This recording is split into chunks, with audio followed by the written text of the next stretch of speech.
Time now to talk travel, and we've got Neesha talking to the lovely Steve Collins. So lovely. Thank you, Fred. And I think you might be able to do a theme song for Steve's segment, maybe. Yeah? Steve, welcome back to the show. Thanks, Neesha. Thanks very much. Thank you for having me again. When it's over. Now, we are going to be talking about more WA locations today, the Coral Coast, I believe. Coral Coast, yeah. Well, the Coral Coast goes, well, sort of more or less from Cervantes right up to Exmouth. But we're going to talk sort of like the top two-thirds of it, I guess. Excellent. From Exmouth going down to Kalbarri, because it is just the most amazing place. I believe you took your lovely wife with you up to Exmouth to start off with. Well, I took my wife, well, no, she's lovely. She hasn't been up there before, so I thought, you've got to go and see Western Australia. So we hired a camper trailer, and getting in and out of the bed in the camper trailer was really exciting. But here we are, we're at Exmouth here. They're showing my vision without my permission. This is all part of Exmouth, because it's on the Ningaloo Reef. You've got the Cape Range National Park, and you've also got the Ningaloo Marine Park, and this is a little scenic flight we did over it. It's just the most beautiful, gorgeous area. When we were doing that scenic flight, we're in, because they do the whale shark tours up there, where you dive with the whale sharks. This is actually on the roof, so this is doing a coral viewing. Yeah, lovely. Fantastic coral up there.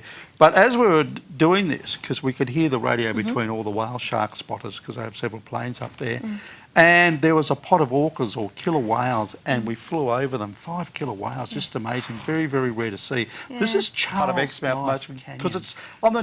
That is Goodness, so that's spectacular. magnificent. Yeah. But when you get up there, the views from up there are fantastic. You can see all of Exmouth Gulf, which is fantastic. But the canyons themselves, they reminded me a little bit about like a sort of the Grand Canyon. They're sort of that rugged, not quite as deep and not quite as wide, but still spectacular. Just a fantastic place. Is it quite a relaxing holiday though as well? Because I don't see a lot of people in those images. This is Flaming Head at sunset. A lot of people go up there. It's great to take a little bit of wine and a few pictures. And we just have this image at a party come up. But you get the most fantastic sunsets from there. But look, there's a lot of people up there. In our summer month, our winter months, everyone goes up there. My neighbour goes up there for 4 months at a time. Lovely. Because he likes to escape the cold weather down there, and it's been a good year to escape the cold weather. But a lot of people up there, they do fishing. You can camp in Cape Range National Park. They've got all these little beaches. You go there. There's no facilities. There's normally a toilet, but you need to take everything else in. But it's just beautiful. It's just a gorgeous, gorgeous place to visit. The coral viewing was great. You can go up to Yardie Creek, which is open. It's the first time in many, many years it's been open to the sea. Well, they've had a couple of cyclones up there and a lot of rain, and nobody knows how long it'll be open for, but it's a little bit, what it's doing is it's washing itself out, so it's very, very clean and clear at the moment. So it's really good. Cool. So you can go up with your camper van, or people have have their places set up already. People take caravans up there, but look, there's plenty of other accommodation up there as well. There's heaps of accommodation. Depending on what sort of style you want, there's cabins at caravan parks, there's luxurious resorts, there's a whole gamut up there. What did you enjoy the most out of all of those things that we saw? What did you enjoy? Oh, look, I just think there's nothing better than just going up to the top of Flaming Head where the lighthouse is and sitting there at sunset and watching it all. It's just the most beautiful thing.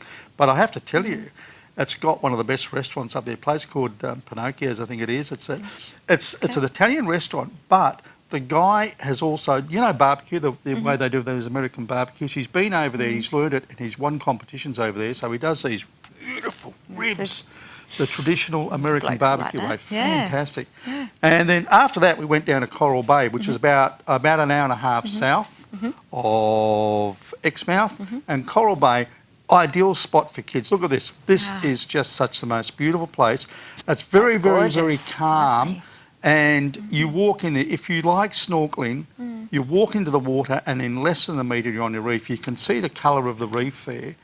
And the number of fish, this is Maud's Landing. This is where a lot of them moor their boats, and that's beautiful. There's nice snorkelling there. But the thing about Coral Bay, look how close the reef is. Wow, yeah, to the shore. That is just amazing. One step and bang, you're on the reef, and it's gorgeous. I spent hours and hours and hours just snorkeling there. Great for kids. There's a couple of caravan parks there. There's a sort of a resort as well. It's got one of the best bakeries you'll ever go to. It's got a great pub, which is brand new. Lovely. And then the third place I went to was Kalbarri, which is further. That's only about, maximum about a 6-hour drive from I imagine Perth. that's quite different to the other two locations. And yes, well, it's ahead of the Murchison River, and it's well known for its gorges. Okay. They have pelican feeding there every day. They feed the pelicans at fantastic. 8:45. I love pelicans. That's really interesting. They are very interesting creatures when you see them like that. They never know how many are going to turn up. And these are the gorges. This is Z Bend. Fantastic. They are so dramatic and so colourful, and they've got these vivid reds in the rocks. And look at it, it goes right around, and then that little narrow spit of that, a little isthmus, and then you've got the other side of the gorge, and you've got these great rock formations and stuff. So can you go trekking as well? Yeah, there's lots of walks up there. Look, some of them are an hour walk return, some of them take 6 or 7 hours. But you go with a guide, right? You wouldn't go on your own? No, you go on your own. On your own? Yeah, Okay. no. What if you get go on lost? your own. And this is a coastline. They've got these massive sea cliffs just off Kalbarri. There's lots of trails up there, very easy to get to. Really, really stunning views. It was really quite wet and rainy on this particular day, and That's certainly okay, very, overcast. very windy. Yeah, that's sort of unusual, but then again, it's winter, but it's just a great spot. Great spot up there. The Coral Coast, wonderful place in Western Australia to go and visit. Just brilliant. Beautiful. And you did it in 2 weeks, didn't you? Yeah. So you stretched it out a little bit, or do you think that's perfect timing? Oh, look, ideally you probably need a bit more, because I didn't have a chance to get into Shark Bay, for instance. And there's lots of other places. There's places like you could stay around Carnarvon. There's the blowholes in Quabba Station.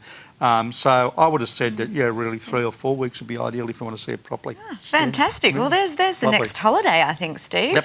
for a lot Get of up. people. So how do people find out more or contact you? Well, I can go to Radio Roaming, which is my radio station, radioroaming.com. Lovely. There's information on there, and there's lots of podcasts and interviews. I did a lot of great little interviews while I was up there as well. Excellent. Well, thank you for joining us Pleasure. again. We'll see you very soon, I'm sure. Oh, I don't know. We'll speak to Fred after my criticism of his wonderful singing today. You may not ever see me again. Nobody wants to sing your opening. You'll be back on. Back to you, Fred. I don't know, Steve. I reckon you're going to have to sing the next one with me. Very, very soon. Just a quick question for you. When I went up to Exmouth many, many years ago, everything there was called Pot Shot. Is it still like that? Oh, there's a pot shot pub, and that pot shot is because that's one of the. It was a big place during World War II. They used to get submarines and have submarines leave from pot shot. That's why that's got that name. Yeah. Well, there you go. You've given me some info that I never knew all these years ago, and I thought everything was owned by someone called Pot Shot. No, Pot that Shot commemorates Bakery, Pot World Shot War II. Laundry, Pot Shot Resort. Everything's Pot Pot Shot Gorge, it's all up there. Well done. The Pot Shot burger at the Pot Shot Hotel is delicious. Beautiful. Thank you very much. You heard it straight from our own Steve Collins. Radio Roaming, thank you for coming in. We'll see you next couple of weeks.